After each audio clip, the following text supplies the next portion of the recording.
everybody. And so, from the review from this last game, obviously we're disappointed, and we want to start a lot faster than we did. And what that can immediately get pointed to is first on our defense, not being able to stop the run right out of the gate. Giving credit to Stanford, doing a nice job of running the football there. But then we still got them to some key third downs on that first drive where we needed to execute and get off the field. And that comes back to, us as coaches and making sure we're getting our guys in position to make plays on the football and get off the field. And we weren't able to do that for a bunch of series there, always going clear into the third quarter. And so that needs to get corrected, and we're working on that. And we're hoping to correct that issue.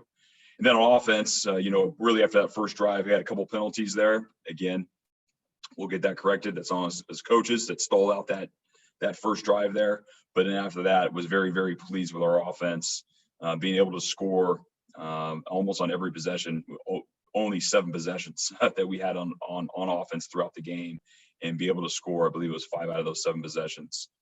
Was proud of how Dylan Morse and ran the offense, and again was clean for the game on sacks, turnovers, and was efficient with the football. But we got to get the football in their hands more. And so we're going to make those corrections, just like we've done in our victories. Make those corrections and push forward. Constant state of growth and improvement. And now we're making those corrections after a stinging loss. Now that we got to turn the page and look forward to our next opponent. Now, thankfully, we have everything here in front of us. Our goals are set. Every single year, our goal is to win the Pac-12 championship, and our goals are still there in front of us. And so now we need to build an unbelievable plan to play a really good opponent on their turf. And that's what the process we are in right now. And so with that, open up for questions. All right, we'll go to Dave Mahler, then Dan Rayleigh. Go ahead, Dave. Jimmy, early in the year, you guys were really rotating all 4 of those tailbacks. Great depth. Everybody was fresh. You saw Richards' touchdown run late in the game against Arizona. Can you be what you want to be offensively unless you get kind of back to playing all 4 of those guys? Yeah, we definitely can. We feel, we could go in a game with one of those guys and have him be the lead back and do what we need to do. You see the balance in the offense. We're never heavy one side to the other. We're going to be throwing it. We're going to be running it. This offense definitely could run with one running back and one guy spelling them. So, again, we'll just continue to rotate those guys the way we've been doing. And we feel really good with the talent that we have back there. All right, Dan Rayleigh, then Christian. Go ahead, Dan. Jimmy, on every great Husky defense, there's been a real disruptive defensive lineman like an Entman or a Ron Holmes. Are you still looking for that guy? And as a follow-up question to the D-line, does Latu have a chance to play at all this year? Well, I think the big disruptor right now so far, the stats already show it, is Zion. That's a big disruptor there. Now we're only 4 games in of a shortened season. And so I think some young guys like that, those big names that you just mentioned right there, I would not put any of our guys on the defensive front in the realm of those names. Now, over the course of their career, maybe we could do that. And so that would be great if we could get to that point. That means our D-line is playing extremely well. But we feel good with the talent that we have there. And, we just got to make a few corrections to get better. We definitely haven't played perfect on either side of the ball, but we feel really good about the talent that we have there. All right, Christian, and then Mike Farrell. Go ahead, Christian. Yeah, Jimmy, you said in your assessment of the offense, you want to get the ball in the hands of your receivers more. Just curious, were you talking about the offense in general or certain guys, or could you just expand on that a little bit? Oh, no, I meant getting the ball back to our offense. The time of possession in this last game was tilted way more to our opponent, and we need to get the ball back into our offensive hands. Very disappointing that with 7 minutes and 47 seconds left on the clock, when our defense took the field, our offense never saw the ball again. And I felt like we were getting on a rhythm, and we were making plays against their defense. And I know they had a lot of confidence that they're going to go down there and be able to score again. And so, Christian, I was just saying that we need to get more possessions for our offense, which means our defense needs to get off the field. All right, Mike Varell, then Lauren. Go ahead, Mike. Yeah, Jimmy. Obviously, you guys were prolific in the running game in the first 2 games, and those numbers have dipped in the last 2. Just wondering, why do you think you guys have struggled at times to run the ball in the last 2 games, particularly between the tackles? Yeah, I mean, the first thing you can look to is the 2 opponents that we play are always at the top in our conference in rush defense and overall defense in general. Namely Utah, who still leads our conference right now in rush defense and has for 5+ years. And then Stanford, who's always known to play really good defense up front. So give a lot of credit to those guys. It's going to be tougher sledding against those 2 opponents for sure. And it'll be tough sledding again this week. We're facing another defense that's come along here in the last couple of years that has one of our former assistants on staff from our previous jobs, a previous stint. So it's going to be another defense. It's going to be hard to run the ball. And yeah, we would love to rush for 250 yards every single game, but that most likely is not realistic. All right, Lauren, and then Chris Fetters. Go ahead, Lauren. Jimmy, we saw Kyler Gordon start on Saturday and now listed as a starter on the depth chart. What have you seen from him that made you want to get him on the field more? Yeah, I mean, we've always been trying to get him on the field more since he's been here. We know what electrifying athlete he is. His effort, his toughness on special teams against University of Arizona, those big plays he made and our coverage unit plays really propelled him to get some more reps on defense.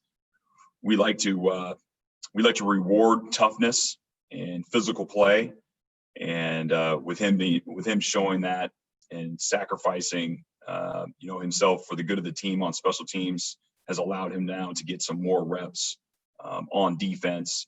And we thought he played a really good game this last game. Still room for improvement, just like everybody.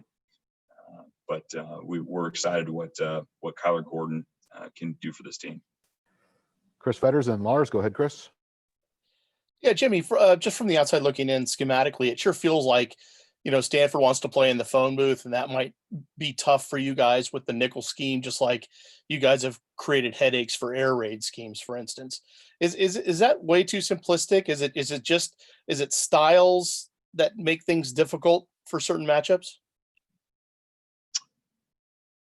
Yeah, I don't really know I'm not sure how to answer what you're saying there, Chris. I'll say this. We know Stanford's a formidable opponent every single year. They do a good job of mix and matching their personnel groupings. We weren't in nickel the whole game. We bounced back and forth between our different personnel groups to match up with their personnel groups, and they obviously executed better than we did. And so give them a lot of credit. And that's where we had practice yesterday, and we're going to have practice the rest of this week to make sure we correct some of those mistakes that can help us make sure that doesn't happen this weekend. All right, Lars, and then Anthony. Go ahead, Lars. Yeah, Coach, this is a 2-part question. With respect to the run game and improving that, how much of that is on the defensive line at the point of attack, and how much of that is the linebackers getting up into the second level? And then the second question being, how do you evaluate the linebackers this season, both Jackson and Eddie? Yeah, really, Lars. I mean, it's all 11 on defense. For sure, it starts up front with our D line, our outside linebackers. I mean, that's starts everything up front in terms of controlling the run game, and then making sure our linebackers and our safeties that are dropped down can roam and cap off the plays and make tackles. If we're not getting the job up front, it's going to make it extremely hard for our linebackers and our DBs that we deploy down in the run game to get anything going. Just like on the flip side, if we want to get our running game going, it's not just on the running backs. It starts with the offensive line. If our offensive line gets a push and they're blocking who they're supposed to block, and then all of a sudden our running backs look like big time players and it looks like they can run anywhere they want to. But it starts with the O-line. And so our linebackers, I mean, Eddie has got a ton of production. I think he's taken another step in his game. 18, 19, whatever it was, 20 tackles this last game, tons of production. He has production every single game. And Jackson Sermon, I believe, is playing his best football since he's been here and since he's been a dog. He's taken his game up to the next level. So I'm really excited about those two guys, and they're becoming leaders on our team and excellent football players.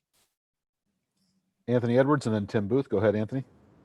Yeah, Jimmy, Oregon's kind of given you guys some troubles in the past few years, like 31 and 35 points. And just what have you kind of seen in like limited tape this year, and like their duo of running backs? What do you see from them? Yeah, I mean, the last couple of years, obviously they had a top 10 quarterback back there, and was a very, very talented player, and now is doing really good on the NFL level. So yeah, this is an explosive offense. They do a nice job in the run game, nice job in the pass game. Obviously, the last couple of years with Herbert, and then this year, they're younger now at quarterback, but he's presents a different problem. They're running him a lot more than they did with their guy last year, and but the run game is still very powerful, still explosive, and with a new play caller, they're still running some similar plays they've had in the last couple of plays, but you can definitely see that he's put his own twist on the offense. All right, we'll go to Tim Booth and then Kim Grinolds. Go ahead. Jimmy, you were a little thin at receiver on Saturday. Do you anticipate Puka or Terrell being available again this season? And with that, what were your impressions of Jalen and Rome's first sort of start on Saturday? Yeah, just like everybody in the country, people are dealing with whether it's injuries or the pandemic, and Washington is also dealing with those issues, just like everybody else is. I was very excited, extremely excited about those two young receivers. We saw that in training camp, and we saw that during the weeks of practice. And then maybe sometimes these early games didn't show up as much, didn't have the opportunities. But those guys were definitely thrust in some positions where they had to make some plays. Those guys made some plays, and I know they're going to gain confidence. And I'm really looking forward to them raising their game to another level. Those are two exciting young players that, as long as they continue to work, can be big time guys for us. All right, Kim and then Christian. Go ahead, Kim. Hey, Coach, you've always preached with your DBs just to be physical, and you've had guys like Zeke and JoJo and the fearlessness of Buddha in the past.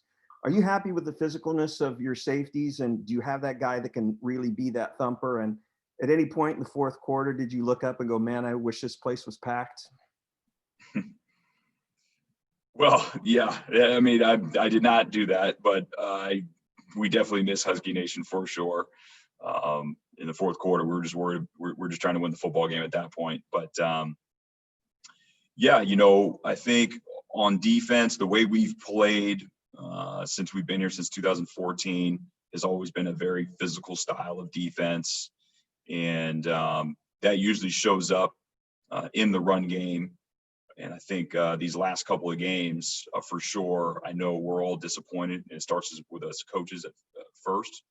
And it's our job as coaches to make sure we put our guys in the best position so they can make plays. And then it's on to the players.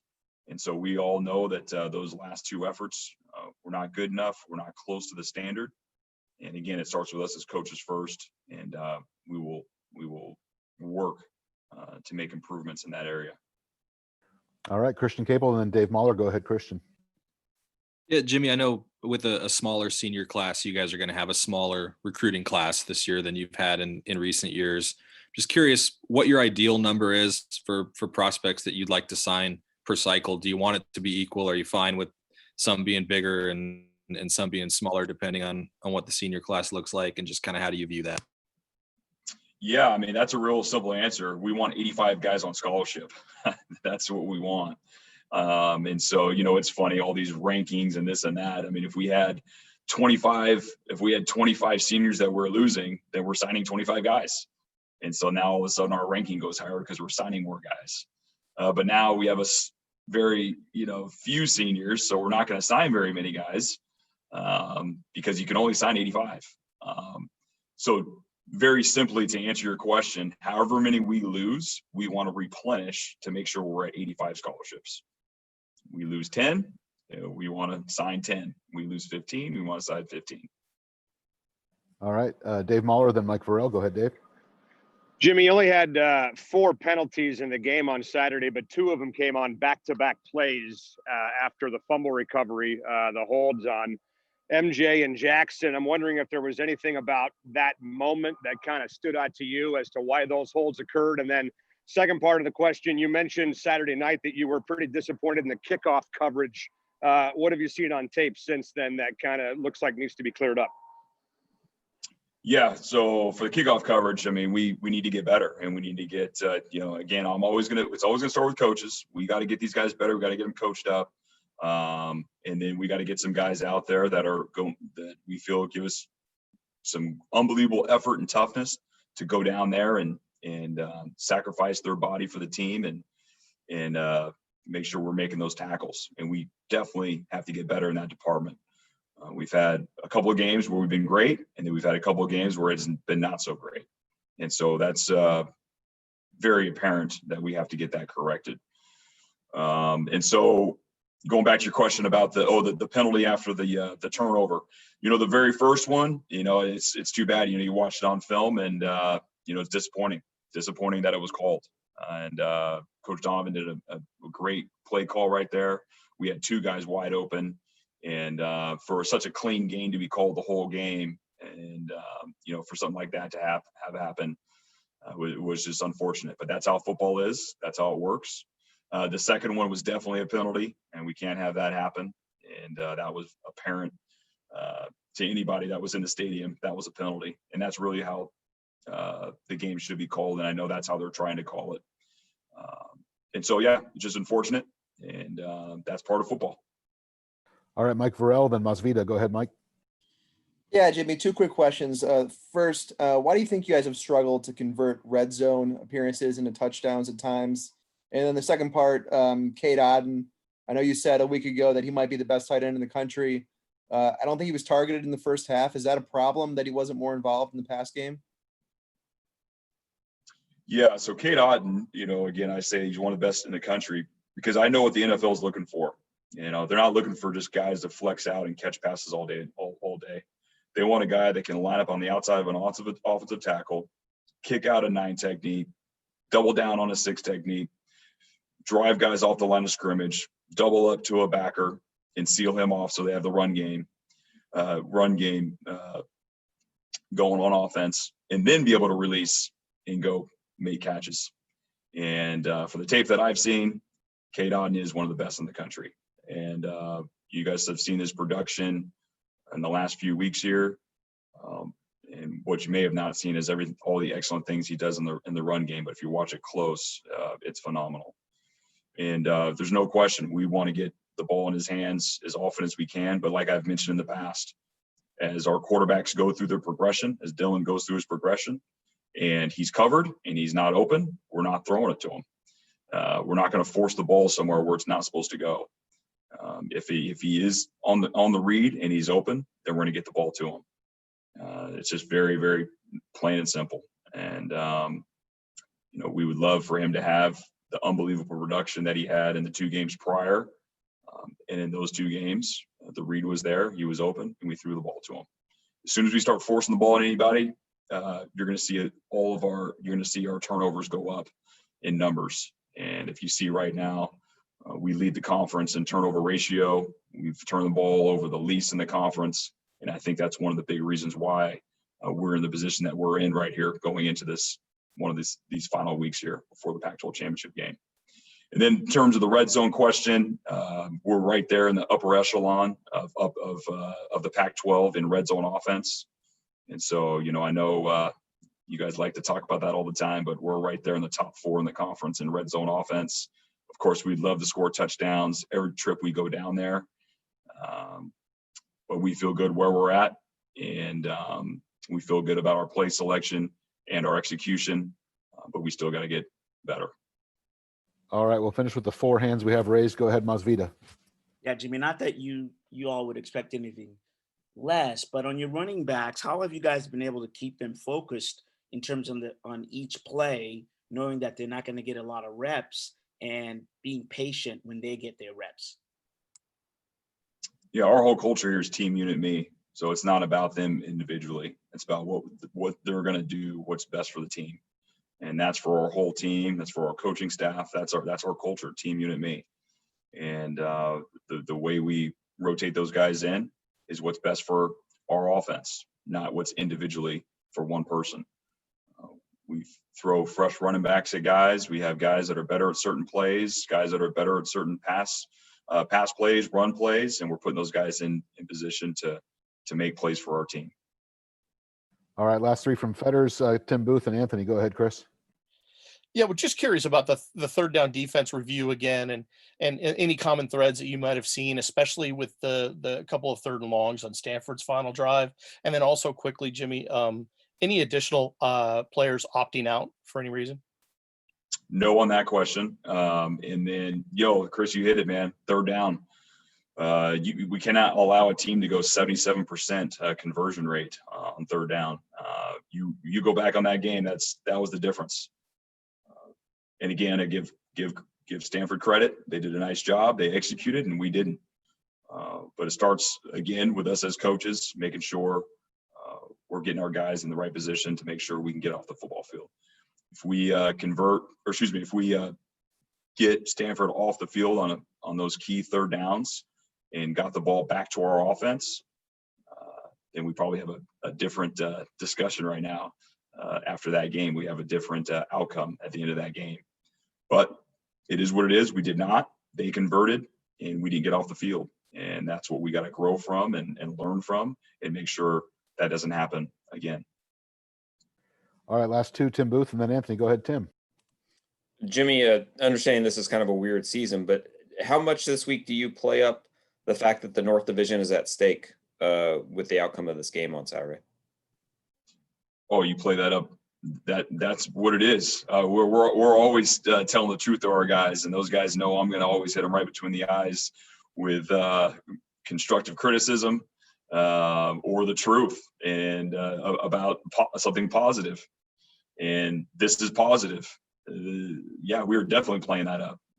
We know what's at stake here, and that's the beautiful thing about all the hard work that our team has put in this year. And all the ups and downs and the roller coasters of emotions. We're playing football. We're not playing football. We're doing this. We're doing that. And now here we are. We are in position. We control our own destiny. We go take care of business. We are right where we want to be for our goal, which is to win the Pac-12 championship. And so that's known throughout this whole building. And I don't think I'm going to remind anybody about that. All right, Anthony, wrap us up. Go ahead. Yeah, kind of a quick two-parter. Since, we haven't really had the chance to be around the guys, is there like a certain person that's kind of stepped up in the locker room, kind of bringing the mojo to the team? And also, how do you kind of evaluate after 4 weeks of how you've brought your own style to the team?